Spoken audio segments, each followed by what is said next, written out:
نبی پاک صلی اللہ تعالیٰ علیہ وسلم نا مسجد شریف میں آئے نماز پڑھانے۔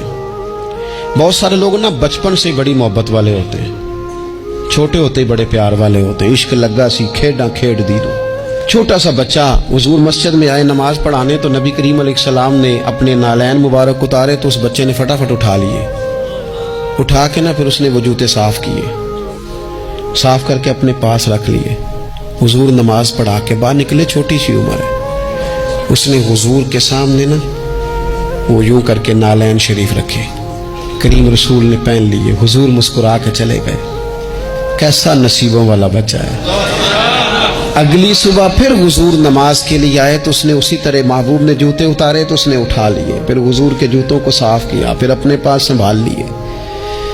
حضور نے نماز پڑھائی، فراغت کے بعد کریم نکلے تو اس نے پھر اسی طرح جوتے رکھے۔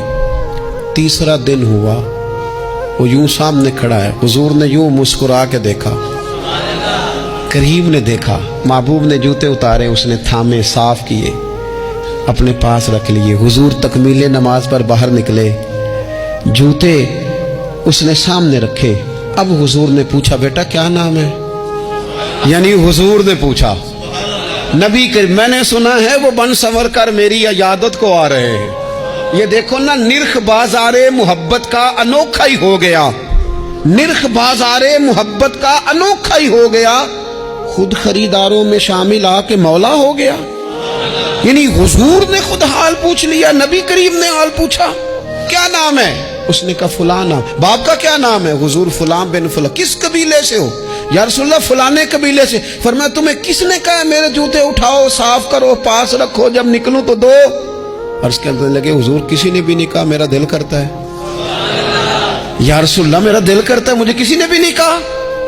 محبوب کریم نے نا وہیں کھڑے کھڑے دوبارہ رخ پھیرا مسجد کی جانب، کعبے کی جانب منہ کر کے حضور فرمانے لگے اے اللہ، یہ تجھے راضی کرنا چاہتا ہے، تو بھی اس سے راضی ہو جا۔